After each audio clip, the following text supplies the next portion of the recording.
Hello dear student, welcome to my channel Edupath academy. তো দেখো, এটা হচ্ছে তোমার 2026 যাদের জেনপি দিবে তাদের জন্য কিন্তু এই ভিডিও ইম্পর্টেন্ট। ঠিক আছে, তাহলে তোমাদের বায়োলজি যে প্রথম চ্যাপ্টার আছে সেখান থেকে দেখো, আমি অলরেডি দুটো ভিডিও কিন্তু আমি তোমাদের দিয়ে দিয়েছি। ঠিক আছে, এটা হচ্ছে দেখো, এটা হচ্ছে 3 নম্বর ভিডিও অ্যান্ড লাস্ট ভিডিও। তাহলে দেখো, যে টোটাল আমি কোশ্চেন গুলো করালাম প্রথম অধ্যায় থেকে, এই অধ্যায় থেকে যদি তোমাদের কোশ্চেন আসে এক্সামে, তাহলে এর বাইরে একটাও কোশ্চেন আসবে না। 100% গ্যারেন্টি দিচ্ছি তোমাদের, এর বাইরে একটাও কোশ্চেন আসবে না। পরীক্ষায় যদি আসে তাহলে হুবহুব কিন্তু এই রকমই আসবে। আমি যতগুলো কোশ্চেন করিয়েছি, ঠিক আছে, দুটো তিনটে, এই টোটাল আমি 3টে ভিডিও দিলাম তোমাদের ফার্স্ট অধ্যায় থেকে। তাহলে এই যে অধ্যায় থেকে আমি দিলাম এর মধ্যে থেকেই কিন্তু আসবে, একটা কোশ্চেন এর বাইরে কিন্তু যাবে না। ঠিক আছে, তাহলে অতি মনোযোগ সহকারে প্রত্যেকটা ক্লাস তোমরা করবে এবং প্রত্যেকগুলো কোশ্চেন তোমরা, আমি এক্সপ্লেনেশন বলবো, সেই এক্সপ্লেনেশন গুলো তোমরা বোঝার চেষ্টা করবে। বুঝতে যদি না পারো তাহলে অবশ্যই কমেন্ট সেকশনে বলবে। ঠিক আছে, চ্যানেলে নতুন হয়ে থাকলে অবশ্যই চ্যানেলটাকে কিন্তু একবার সাবস্ক্রাইব করে দেবে। ঠিক আছে, চলো তাহলে আজকের ক্লাস শুরু করা যাক। দেখো, প্রথম কোশ্চেন দেখো, কোষ বিন্যাসের মাধ্যমে জীব দেহের গঠন সঠিক পদ্ধতিকে কি বলা হয়? তাহলে দেখো, কোষ বিন্যাসের মাধ্যমে জীব দেহ গঠনের সঠিক পদ্ধতিকে বলা হয় তোমার মরফোজেনেসিস। ঠিক আছে, মরফোজেনেসিস, যেখানে মরফোজেনেসিস, যেখানে কোষের বিন্যাস, আকৃতি, গঠনের মাধ্যমে একটি জীবের গঠন তৈরি হয়। ঠিক আছে, অর্থাৎ তুমি এটা বলতে পারো কোষগুলি কিভাবে সাজবে এবং বিভিন্ন অঙ্গ প্রত্যঙ্গ গঠন করবে তা এই প্রক্রিয়া নির্ধারণ করে। কোন প্রক্রিয়া? মরফোজেনেসিস প্রক্রিয়া নির্ধারণ করে। ঠিক আছে, দেখো এখানে নেক্সট অপশন আছে, বি অপশনে দেখো, এমব্রায়োজেনেসিস। এমব্রায়োজেনেসিস মানে হচ্ছে ভ্রূণের সম্পর্কে বিকাশ প্রক্রিয়া। এমব্রায়ো মানে হচ্ছে তোমার ভ্রূণ। ঠিক আছে, তাহলে এখানে তোমরা এমব্রায়ো এখানে লিখতে পারো তোমরা ভ্রূণের ভ্রূণের ভ্রূণের সম্পূর্ণ সম্পূর্ণ বিকাশ। ঠিক আছে, ভ্রূণের সম্পূর্ণ বিকাশ, বিকাশ প্রক্রিয়া বোঝায়। ঠিক আছে, বিকাশ প্রক্রিয়া বোঝায়, তোমরা লিখে নেবে। ঠিক আছে, দেখো নেক্সট অপশনে আছে সি নাম্বার, সাইটোজেনেসিস। আচ্ছা, সাইটোজেনেসিস মানে হচ্ছে দেখো, জেনেসিস মানে কি? জেনেসিস মানে সৃষ্টি বা উৎপত্তি। ঠিক আছে, তাহলে দেখো সাইটোজেনেসিস, সাইটো মানে হচ্ছে সেল, ঠিক আছে, আর জেনেসিস তার মানে কি? কোষের সৃষ্টি বা উৎপত্তি সম্পর্কে বোঝায়। ঠিক আছে, তাহলে কোষের, তোমরা এখানে বলতে পারো সাইটো মানে হচ্ছে কোষ আর জেনেসিস মানে সৃষ্টি। ঠিক আছে, তাহলে কোষের সৃষ্টি। তাহলে দেখো এটা হলো। ঠিক আছে, এর অ্যান্সার কিন্তু মরফোজেনেসিস। ঠিক আছে, এবার দেখো ডি অপশনে আছে ডেভেলপমেন্ট। ঠিক আছে, এটা এটা তুমি স্কিপ করো। ঠিক আছে, তাহলে এর অ্যান্সার কি হলো? Option A. নেক্সট কোশ্চেনের দিকে আমরা যাব। কত সালে বায়োডাইভার্সিটি প্রথম প্রচলন হয়? ঠিক আছে, কত সালে বায়োডাইভার্সিটি কথাটি প্রথম প্রচলিত হয়? তাহলে এর অ্যান্সার হবে 1985 সালে। ঠিক আছে, ভারতীয় জাতীয় কংগ্রেসের প্রতিষ্ঠাতা কত বলবে? ঠিক আছে, আর 1885। ঠিক আছে, তাহলে এটা অ্যান্সার হবে কিন্তু 1985। ঠিক আছে, এর অ্যান্সার হবে 1985। চলো নেক্সট কোশ্চেন, চলো তাহলে। একটি নির্দিষ্ট ভৌগোলিক ক্ষেত্রের মাধ্যমে থাকা দুইটি আলাদা বাসস্থানে থাকা প্রজাতির প্রাচুর্যকে বলা হয়, যখন দুইটির কথা আসবে তখন হয়ে যাবে বিটা বৈচিত্র্য। ঠিক আছে, যখন দুইটির কথা আসবে তখন কিন্তু হয়ে যাবে বিটা বৈচিত্র্য। তাহলে দেখো এর অ্যান্সার কি হবে? এর অ্যান্সার হবে তোমার বিটা বৈচিত্র্য। তাহলে option C is correct answer. ঠিক আছে, দেখো, নির্দিষ্ট ভৌগোলিক অঞ্চলের মাধ্যমে থাকা দুটি ভিন্ন বাসস্থানের প্রজাতির পার্থক্য বা পরিবর্তন, এটাই হলো তোমার বিটা বৈচিত্র্য। ঠিক আছে, তাহলে বিটা বৈচিত্র্য। এবার আমরা যদি আলফা বৈচিত্র্য বলতে যাই, তাহলে আলফা বৈচিত্র্য হলো একটি নির্দিষ্ট হ্যাবিটের ভিতরে প্রজাতির বৈচিত্র্য। ঠিক আছে, একটি নির্দিষ্ট হ্যাবিটের মানে একটি নির্দিষ্ট হ্যাবিটের বা হ্যাবিটের ভেতরে প্রজাতির বৈচিত্র্যটাকে বলছে আলফা বৈচিত্র্য। ঠিক আছে, এবার আমরা একটু ছোট্ট করে জেনে নিই গামা বৈচিত্র্যটা কোনটা। গামা বৈচিত্র্য হলো একটি বড় ভৌগোলিক অঞ্চলে মোট বৈচিত্র্য। ঠিক আছে, একটা বড় ভৌগোলিক অঞ্চলে, ঠিক আছে, মোট যে এর মধ্যে বৈচিত্র্য আছে সেটাই হচ্ছে তোমার গামা বৈচিত্র্য। ঠিক আছে, তাহলে এর অ্যান্সার তোমরা আশা করছি বুঝতে পেরেছো। Option C is correct answer. Next question, বাস্তুতান্ত্রিক বৈচিত্র্য নিম্নের কত প্রকার? বাস্তুতান্ত্রিক বাস্তুতান্ত্রিক বৈচিত্র্য নিম্নের কত প্রকার? তাহলে দেখো, এটা হবে 3 প্রকার। ঠিক আছে, তিন প্রকার। তাহলে দেখো এটা হচ্ছে একটা আলফা বৈচিত্র্য। তাহলে আলফা বৈচিত্র্য যখন একটি নির্দিষ্ট, আমি বললাম একটা নির্দিষ্ট হ্যাবিটেটের ভেতরে যখন প্রজাতির বৈচিত্র্য বোঝায় সেটাকে আলফা বৈচিত্র্য বলছে, ঠিক আছে। এবার দেখো এটা টোটাল হচ্ছে তিন টাইপের, একটা হচ্ছে আলফা বৈচিত্র্য, বিটা বৈচিত্র্য, গামা বৈচিত্র্য। তাহলে আবার আমি তোমাদের বলছি, দেখো একটা হচ্ছে তোমার আলফা বৈচিত্র্য, ঠিক আছে। প্রথম হচ্ছে আলফা বৈচিত্র্য, দ্বিতীয় হচ্ছে বিটা বৈচিত্র্য, আর বিটা বৈচিত্র্য, তৃতীয় হচ্ছে তোমার গামা বৈচিত্র্য। তাহলে দেখো আলফা বৈচিত্র্য কোনটা? আলফা বৈচিত্র্য একটা নির্দিষ্ট হ্যাবিটেটের ভেতরে প্রজাতির বৈচিত্র্য। আর বিটা বৈচিত্র্য তোমাদের বললাম একটা নির্দিষ্ট ভৌগোলিক অঞ্চলের মধ্যে দুইটি ভিন্ন বাসস্থানের প্রজাতির পার্থক্য বা পরিবর্তন, সেটাই বলছে তোমার বিটা বৈচিত্র্য। এবার আসি দেখো গামা বৈচিত্র্য। গামা বৈচিত্র্য হচ্ছে তোমার একটি বড় ভৌগোলিক অঞ্চলের ও টোটাল যে অঞ্চলের মোট বৈচিত্র্য আছে সেটাকে বলছে গামা বৈচিত্র্য। তাহলে বাস্তুতন্ত্রের বৈচিত্র্য নিম্নের কত প্রকার? অ্যান্সার হবে তিন প্রকার, আলফা, বিটা, গামা। ঠিক আছে, ক্লিয়ার? Next question. জীব বৈচিত্র্য হলো প্রকৃতপক্ষে জীব বৈচিত্র্য হলো দেখো জীব বৈচিত্র্য হলো প্রকৃতপক্ষে কোনো নির্দিষ্ট স্থানে বহু জীবের সমাহার। ঠিক আছে, তাহলে দেখো এটা কিন্তু হবে, দেখো বিপুল সংখ্যার জিন পুল, ঠিক আছে, বিপুল সংখ্যার জিন পুল, তাহলে এটাও কিন্তু অ্যান্সার হবে। ঠিক আছে, জীবমণ্ডলের সঠিক সংরক্ষণ, এটাও হবে। তাহলে দেখো সবগুলোই হচ্ছে, তাহলে এর অ্যান্সার কিন্তু ডি হবে।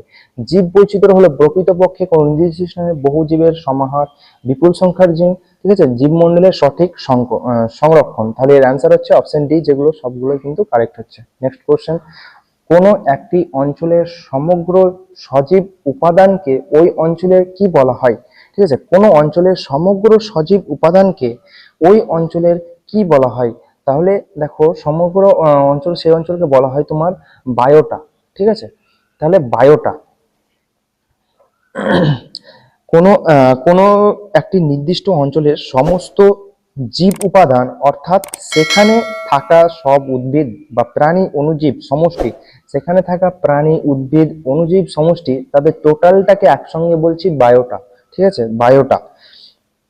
এবার দেখো এখানে অপশন সিতে আছে কমিউনিটি। তাহলে কমিউনিটি কোনটাকে বলবো আমরা? কমিউনিটি হচ্ছে বিভিন্ন প্রজাতির জীবের একটি পারস্পরিক সম্পর্ক যুক্ত গোষ্ঠী, কিন্তু পুরো অঞ্চলের সব জীবকে বোঝায় না। পুরো অঞ্চলে যে সমস্ত জীব থাকে সবটাকেই কিন্তু কমিউনিটির মধ্যে বোঝায় না। ঠিক আছে, এর অ্যান্সার হবে কি? Biota. Option A is correct answer. Next question দেখো, কোনো নির্দিষ্ট অঞ্চলের উদ্ভিদ প্রজাতিকে কোনো একটি নির্দিষ্ট অঞ্চলের উদ্ভিদ প্রজাতিকে, এর আগে আমি কি বললাম? উদ্ভিদ, প্রাণী, অণুজীব সমস্তটাকে একসঙ্গে বলছে বায়োটা। এবার এখানে দেখো এখানে পার্টিকুলারলি তোমাকে বলা আছে কোন নির্দিষ্ট অঞ্চলের উদ্ভিদ প্রজাতিকে, শুধু উদ্ভিদ প্রজাতিকে আমরা কি বলবো? শুধু যখন উদ্ভিদ প্রজাতি বলবে,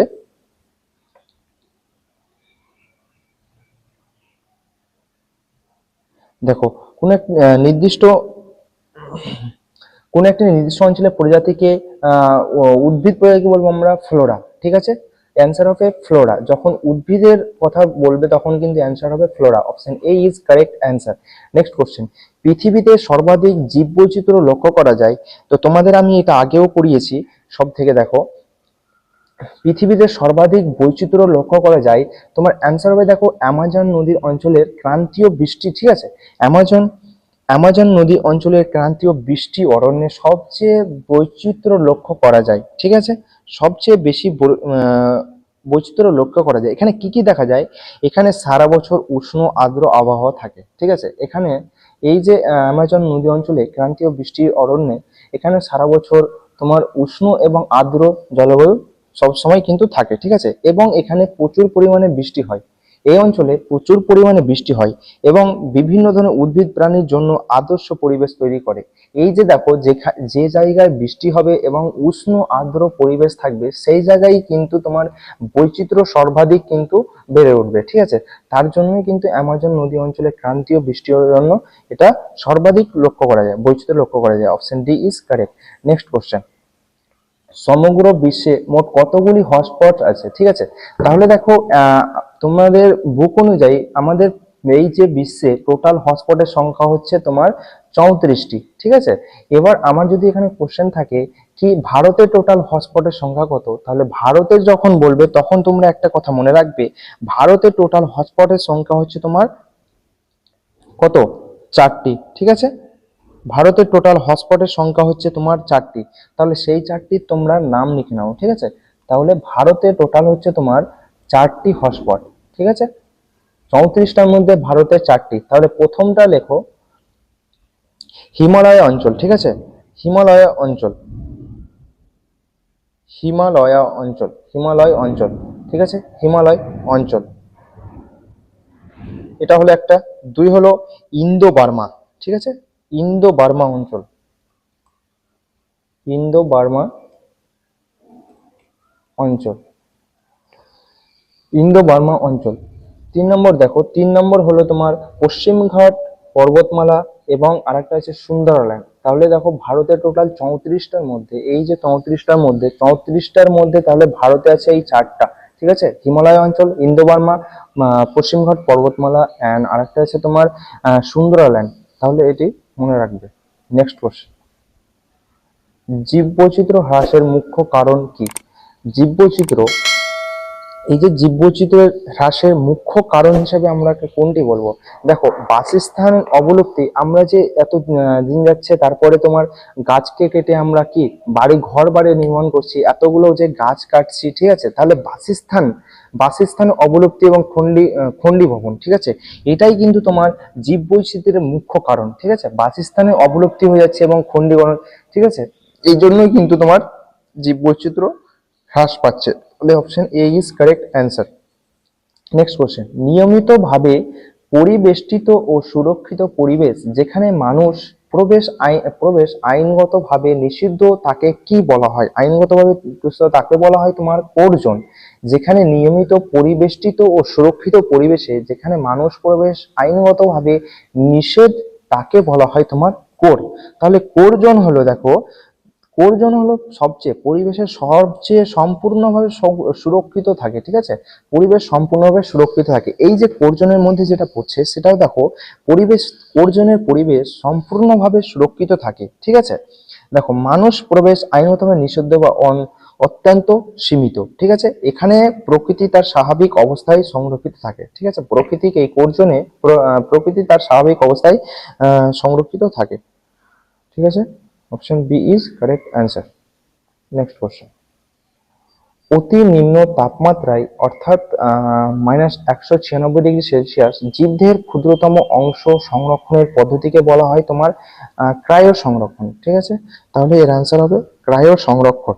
যখন -196°C যখন আমরা যেটাকে সংগ্রহ করব, সেটা না দেখেই যদি এই টেম্পারেচার আসে তাহলেই রেখে দেবে ওটাকে ক্রায়ো সংরক্ষণ, ঠিক আছে। ক্রায়ো সংরক্ষণ জিনিসটা কি? ক্রায়ো সংরক্ষণ হলো এমন একটি পদ্ধতি যেখানে জীবের কোষ, ঠিক আছে, জীবের সেল, টিস্যু এন্ড ক্ষুদ্র অংশ অতি নিম্নমাত্রায় সংরক্ষণ করি, যাতে সেগুলোর জৈবিক কার্যকলাপ প্রায় বন্ধ হয় এবং দীর্ঘ সময় পর্যবেক্ষণ করি, ঠিক আছে। তাহলে এটা আমরা দীর্ঘ সময় পর্যবেক্ষণ করার জন্য একটা টিস্যুকে অর্থাৎ একটা সেলকে যদি আমি পর্যবেক্ষণ করি দীর্ঘ সময়ের জন্য, তাহলে সেটাকে যদি আমি এমনি যদি রেখে দিই, তাহলে কি সেটা ঠিক থাকবে না। আমাকে সংরক্ষণ করতে হবে -196°C উষ্ণতায়। যে সংরক্ষণ করছি সেটাকেই বলছে, আমার ওই প্রসেসটাকেই বলছে, পদ্ধতিটাকে বলছে ক্রায়ো সংরক্ষণ, ঠিক আছে। তাহলে এর অ্যান্সার হচ্ছে option A. Next question, Sundarban হলো, ঠিক আছে, সুন্দরবন হলো একটি তোমার বায়োস্ফিয়ার রিজার্ভ। এটা কিন্তু প্রিভিয়াস ইয়ারে তোমাদের কিন্তু জেনফা এক্সামে, ঠিক আছে,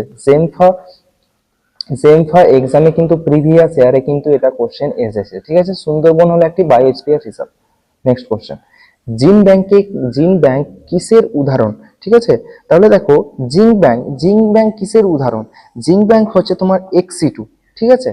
দেখো ইনসিটু মানে কি? একটা নিজস্ব যে পরিবেশে আমরা যেটাকে সংরক্ষণ করব সেটাকেই বলছে ইনসিটু। ইন মানে কি? ইন মানে ভেতরে, এক্সিটু মানে মনে করো এক্স মানে হচ্ছে বাইরে, ঠিক আছে। তাহলে বাইরের পরিবেশে যেটাকে আমাকে ওর নিজস্ব পরিবেশ ছাড়া বাইরে যেটাকে সংরক্ষণ করব সেটাকে বলছে এক্সিটু, ঠিক আছে। তাহলে জিঙ্ক ব্যাংকটা কি? জিঙ্ক ব্যাংক হলো এমন একটি সংরক্ষণ পদ্ধতি যেখানে কি করে, যেখানে বীজ, ঠিক আছে, শুক্রাণু, ডিম্বাণু, টিস্যু প্রাকৃতিক বাসস্থলের বাইরে সংরক্ষণ, ঠিক আছে, যেটা প্রাকৃতিক যেখানে সংরক্ষণ থাকে সেটার বাইরে আমরা সেটাকে সংরক্ষণ করব। এটা তাই জন্য এটাকে আমরা জিঙ্ক ব্যাংকটাকে কি আমরা এক্সিটু হিসেবে গণ্য করি, ঠিক আছে। তাহলে এটা হচ্ছে এক্সিটু। নেক্সট কোশ্চেন, পরাগরেণু ও জীবের সংরক্ষণ করা হয় কি?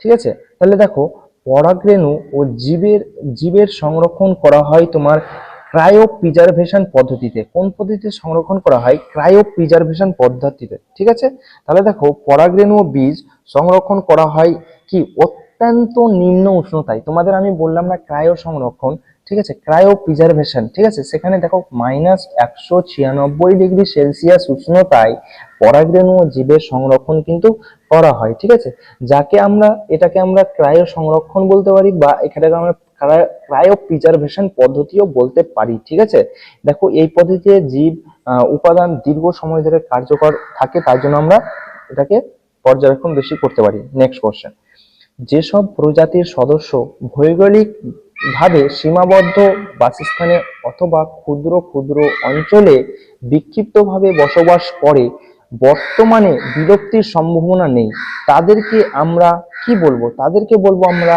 বিরল প্রজাতি। ঠিক আছে, বিরল প্রজাতি। তাহলে বিরল প্রজাতি কোনগুলো? বিরল প্রজাতিকে আমরা কোনগুলো বলবো? যার ভৌগোলিক ভাবে সীমিত অঞ্চল বা ক্ষুদ্র স্থানে পাওয়া যায়, মানে ভৌগোলিকভাবে সীমিত অঞ্চল এবং ক্ষুদ্র স্থানে পাওয়া যায়, এটা একটা পয়েন্ট। তারপরে আরেকটা পয়েন্ট, যে তাদের জনসংখ্যা কম হলেও বর্তমানে বিলুপ্তির আশঙ্কা নেই। তাদের যদি জনসংখ্যা কমও হয় তাহলে কিন্তু তাদের বিলুপ্তির কোনো আশা নেই। ঠিক আছে, তারা কোনোদিনই বিলুপ্তি হবে না। ঠিক আছে, মনে রাখবে। নেক্সট কোশ্চেন চলো, দেখো বিপদগ্রস্ত বা সংকটগ্রস্ত উদ্ভিদ প্রজাতি সমূহ অথবা যেসব উদ্ভিদ প্রজাতির সংখ্যা ক্রমশ কমে যাচ্ছে এবং যাদের এখনো অবধি পুনরুদ্ধার করা হয়নি, তাদের আমরা কি বলবো? তাদের আমরা বলবো এন্ডেঞ্জার্ড। ঠিক আছে, option C is correct answer. মানে হচ্ছে বিপন্ন সংকটগ্রস্ত প্রজাতি, বিপন্ন সংকটগ্রস্ত গোষ্ঠী। ঠিক আছে, চলো নেক্সট কোশ্চেন, উদ্ভিদ উদ্যানের মুখ্য উদ্দেশ্য কি? উদ্ভিদ উদ্যান এর মুখ্য উদ্দেশ্য কি? মুখ্য উদ্দেশ্য হলো তোমার জীববৈচিত্র্যের এক্সিটু সংরক্ষণ। ঠিক আছে, উদ্ভিদ উদ্যানের মুখ্য উদ্দেশ্য হলো জীববৈচিত্র্যের এক্সিটু সংরক্ষণ। দেখো উদ্ভিদ উদ্যানটা কি? উদ্ভিদ উদ্যান হলো এমন একটি স্থান যেখানে কিনা কি করে বিভিন্ন ধরনের উদ্ভিদকে তার প্রাকৃতিক পরিবেশের বাইরে, ঠিক আছে, বাইরে সংরক্ষণ বা প্রদর্শন করা হয়। ঠিক আছে, তাহলে দেখো ধরো একটা গাছ কি সুন্দরবন অঞ্চলে তোমার ছিল, ঠিক আছে, সেই গাছটাকে আমি কি করলাম, একটা আলাদা আবহাওয়ায় নিয়ে গিয়ে আমি সংরক্ষণ করছি, সেটাকেই বলছে আমার এক্সিটু সংরক্ষণ। তাহলে আমরা একটা নির্দিষ্ট প্রাকৃতিক পরিবেশের বাইরে যখন আমি সেটাকে সংরক্ষণ করব, সেটা হচ্ছে এক্সিটু। ঠিক আছে, ইনসিটু কি নিজস্ব পরিবেশে, যে ধরো সুন্দরবনে যে গাছটা হয়েছিল সেটাকে আমি সুন্দরবনের মধ্যেই সংরক্ষণ করছি, সেটাকেই বলছে ইনসিটু। তাহলে এটা হলো দেখো উদ্ভিদ উদ্যান হলো কিন্তু একটা মুখ্য জীবের এক্সিটু উদাহরণ। ঠিক আছে, option A is correct answer. Next question, বিপন্ন প্রজাতির জন্য এক্সিটু সংরক্ষণ করা হয়। বিপন্ন প্রজাতির জন্য এক্সিটু সংরক্ষণ করা হয় কার মাধ্যমে? তাহলে দেখো বিপন্ন জন্য এক্সিটু সংরক্ষণ করা হয় বন্যপ্রাণী অভয়ারণ্যে, বায়োস্ফিয়ার রিজার্ভে, ক্রায়ো সংরক্ষণের মাধ্যমে। Option C is correct answer, cryo সংরক্ষণের মাধ্যমে। ঠিক আছে, এক্সিটু হলো প্রাকৃতিক বাসস্থানের বাইরে জীবকে সংরক্ষণ করা। ঠিক আছে, তাহলে সেটাকে আমরা কিভাবে কনজারভেশন করব, মানে কিভাবে সংরক্ষণ করব? ক্রায়ো সংরক্ষণের মাধ্যমে। ঠিক আছে, তার মানে এক্সিটুর মধ্যে তোমার আছে বোটানিক্যাল গার্ডেন, জিন ব্যাংক, এগুলো ইত্যাদি। ঠিক আছে, নেক্সট কোশ্চেন, উদ্ভিদের নমুনা সংরক্ষণকারী গৃহকে কি বলে? গৃহকে কি বলে? উদ্ভিদ নমুনা সংরক্ষণকারী গৃহকে কি বলে? তাহলে উদ্ভিদ নমুনা আমরা সংরক্ষণ করি যেটার মাধ্যমে, সেটা হলো তোমার হার্বেরিয়াম। ঠিক আছে, option A is correct answer, herbarium. ঠিক আছে, হার্বেরিয়াম। তাহলে হার্বেরিয়ামটা কি? হার্বেরিয়াম হলো এমন একটি স্থান যেখানে কিনা কি করি, উদ্ভিদের শুকনো নমুনা সংগ্রহ, ঠিক আছে, এবং সংরক্ষণ শ্রেণীবদ্ধ করা হয়, এবং উদ্ভিদের যে পাতা, ফুল, কাণ্ড ইত্যাদি প্রেস করে সংরক্ষণ করে গবেষণার জন্য এখানে রাখা হয়। ঠিক আছে, তাহলে হার্বেরিয়াম, তোমরা গুগলে সার্চ করবে হার্বেরিয়াম বলে সার্চ করবে, সবগুলোই কিন্তু চলে আসবে, ইমেজগুলো তোমরা দেখতে পাবে। ঠিক আছে, নেক্সট কোশ্চেন, জীববৈচিত্র্যের বিলুপ্তির প্রধান কারণ কি? এই যে জীববৈচিত্র্য বিলুপ্ত হচ্ছে, এর আগে একটা আমি তোমাদের অপশন ছিল, আমাদের অপশন দেখে কিন্তু করতে হবে অ্যান্সার। জীববৈচিত্র্য যে বিলুপ্তি হচ্ছে এর মুখ্য কারণ কি? এর মুখ্য কারণ হচ্ছে তোমার দূষণ, ঠিক আছে। এর মুখ্য কারণ এর মধ্যে এই যে চারটা অপশন আছে এর মধ্যে কিন্তু মুখ্য কারণ হচ্ছে দূষণ। Option A is correct answer. Next question, যে প্রজাতি বিলুপ্ত হলে অন্য প্রজাতিরও বিলুপ্তি হওয়ার সম্ভাবনা থাকে তাকে কি বলবো? কি যে প্রজাতি, একটা প্রজাতি যদি বিলুপ্তি হয়ে যায়, ঠিক আছে, তাহলে আর একটা প্রজাতি বিলুপ্তি হয়ে যাওয়ার সম্ভাবনা থাকে, তাহলে সেটাকে আমরা কি বলবো? ঠিক আছে। এবার ধরো রয়্যাল বেঙ্গল টাইগার আছে, ঠিক আছে। এবার রয়্যাল বেঙ্গল টাইগার কাকে খায়? কি ওর ওর থেকে যে নিচু শ্রেণীর জীবগুলো আছে তারাকে খায়। এবার যদি সাপোজ মনে করো কি ওর থেকে রয়্যাল বেঙ্গল টাইগারের বাঘের থেকে যে নিচের শ্রেণীতে যা প্রাণীগুলো আছে ওই শ্রেণীর প্রাণীগুলো যদি বিলুপ্ত হয়ে যায়, তাহলে ওরা যদি এই পৃথিবীতে না থাকে, একবারে বিলুপ্তি হয়ে যায়, তাহলে ওরা কি বাঁচতে পারবে? এই যে টাইগার, ঠিক আছে, বাঘ, তাহলে কি ওরা কি বাঁচতে পারবে? একদম বাঁচতে পারবে না। সেটাই এখানে বলতে চেয়েছে, কোশ্চেনটা এটাই বলতে চেয়েছে, ঠিক আছে। কি একটা প্রজাতি এই যে বিলুপ্তি হয়ে যায় তাহলে ওর প্রজাতি বিলুপ্তির সম্ভাবনা থাকে, তাহলে সেটাকে বলবো আমরা কিস্টোন প্রজাতি, ঠিক আছে, কিস্টোন প্রজাতি, ঠিক আছে, মনে রাখবে। নেক্সট কোশ্চেন, গ্রিন ডাটা বুকে তথ্য থাকে, গ্রিন ডাটা বুক একটা আছে রেড ডাটা বুক এন্ড একটা আছে গ্রিন ডাটা বুক, তাহলে গ্রিন ডাটা বুকে কি তথ্য থাকে? গ্রিন ডাটা বুকে বিপন্ন ও বিরল উদ্ভিদের থাকে, ঠিক আছে, তথ্য থাকে। এই যে বিপন্ন এবং বিরল উদ্ভিদ, ঠিক আছে, এদের তথ্য গ্রিন ডাটা বুকে কিন্তু থাকে, ঠিক আছে, গ্রিন ডাটা বুকে থাকে। এবং দেখো আরেকটা আছে তোমার red data book, red data বুকে কি থাকে? বিপন্ন প্রাণীর তথ্য থাকে, ঠিক আছে। তাহলে এখানে রেড ডাটা বুক, তো এখানে কি থাকে? এখানে শুধু বিপন্ন প্রাণীর তথ্য কিন্তু থাকে, ঠিক আছে। নেক্সট কোশ্চেন, কোন সংস্থা রেড ডাটা বুক তৈরি করে ও রক্ষা করে? কোন সংস্থা? তাহলে এর অ্যান্সার হবে international union for conservation of nature.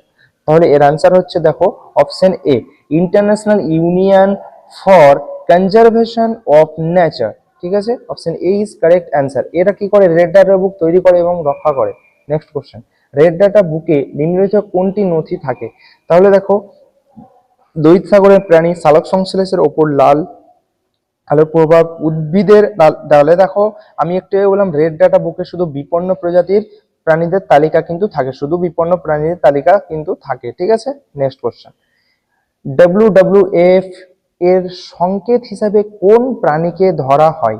WWF, ঠিক আছে, WWF বা তোমরা এখানে লিখে নিতে পারো, তোমাদের ফুল ফর্ম আসতে পারে ওয়াইল্ড লাইফ ফান্ড, এর প্রতীক হিসাবে কোন প্রাণীকে ধরা হয়? এর প্রতীক হিসাবে তোমার জায়েন্ট পান্ডাকে ধরা হয়, ঠিক আছে, এর প্রতীক হিসাবে তোমার জায়েন্ট পান্ডাকে কিন্তু ধরা হয়। এটাও কিন্তু খুব ইম্পর্টেন্ট। তাহলে দেখো টোটাল তোমাদের এই প্রথম চ্যাপ্টার থেকে কিন্তু টোটাল দেখো ওই দুটো ভিডিওতে ধরো 20, 40, আর এখানে ধরো এখানে তোমার 20, তাহলে দেখো 40, 60, 65, 66টা হয়তো কোশ্চেন তোমাদের এই চ্যাপ্টার থেকে হলো। এই যে প্রথম চ্যাপ্টার থেকে 66টা আমি কোশ্চেন তোমাদের করালাম, এগুলোই করবে, এর মধ্যে থেকে কিন্তু আসবে খুব ইম্পর্টেন্ট কোশ্চেন সেগুলো আমি তোমাদের কিন্তু পড়িয়ে দিয়েছি, ঠিক আছে। এবং তোমরা দেখো প্রত্যেকটা চ্যাপ্টার যে এক্সাম যতদিন আছে তার আগে পর্যন্ত তোমাদের প্রত্যেকটা চ্যাপ্টারে এইরকম ভাবে তোমাদের কোশ্চেন গুলো আমি করিয়ে দেবো। তোমাদের জাস্ট আমার সঙ্গে কিন্তু কানেক্ট থাকতে হবে, ঠিক আছে। এবং তোমরা এরপরে কোন টপিকের উপর ভিডিও চাও ওটা অবশ্যই বলবে। তোমরা যদি থিওরি জানতে চাও সেটাও বলবে, থিওরি কিন্তু আমি তোমাদের এক্সপ্লেনেশন করে দেবো, ঠিক আছে। এবং চ্যানেলে নতুন হয়ে থাকলে অবশ্যই চ্যানেলটিকে সাবস্ক্রাইব করে দেবে এবং ভালো লাগলে অবশ্যই একটা কিন্তু লাইক করে দেবে। এরকমই তোমরা যদি আরো কোশ্চেন প্র্যাকটিস করতে চাও এরকমই ভাবে, তাহলে কিন্তু তোমরা আমার টেলিগ্রাম চ্যানেলে ডাইরেক্টলি জয়েন হয়ে যাবে। সেখানে অনেক রকমের আমি তোমাদের কোশ্চেন দেবো প্র্যাকটিসের জন্য, সেগুলো তোমরা প্র্যাকটিস কিন্তু করতে পারবে। তোমরা যদি চাও প্র্যাকটিস করতে তাহলে দেখো ডিসক্রিপশন টেলিগ্রাম চ্যানেলের লিঙ্ক দেওয়া আছে, লিঙ্ক হেয়ার বলে, সেখানে ক্লিক করলেই কিন্তু তুমি টেলিগ্রাম জয়েনে চলে যাবে। টেলিগ্রামে সেখানে জয়েন শুধু ক্লিক করলেই কিন্তু তুমি জয়েন হয়ে যাবে, ঠিক আছে? তাহলে অবশ্যই অবশ্যই কিন্তু সেখানে জয়েন হয়ে যাবে। এবং তোমার যে ফ্রেন্ডগুলো এবছর প্রিপারেশন করছে জেমফা এক্সামের জন্য, তাদের কাছে কিন্তু অবশ্যই এই ভিডিওটা শেয়ার করে দেবে। এবার তোমরা যারা এই ভিডিওটা নতুন দেখছো, তারা কিন্তু এর আগে দেখো দুটো ভিডিও আছে, প্লে লিস্টে গিয়ে তোমরা কিন্তু সেই প্লে লিস্টে গিয়ে তোমাদের ফার্স্ট চ্যাপ্টার যে আছে সেই চ্যাপ্টার দেখো প্লে লিস্ট বানানো আছে, সেই প্লে লিস্টে গিয়ে তুমি কিন্তু পরপর ভিডিওটাও কিন্তু দেখতে পাবে, ঠিক আছে? তাহলে কিন্তু পরপর অবশ্যই তোমরা ভিডিওটা দেখে নিও, এবং কেমন লাগলো এবং কে কোথায় থেকে দেখছো সেটা একবার কমেন্ট সেকশনে অবশ্যই বলবে, ঠিক আছে? আজকের ক্লাস এতটুকুই। ভালো থাকো, ভালোভাবে পড়াশোনা করো, সুস্থ থাকো। Thank you.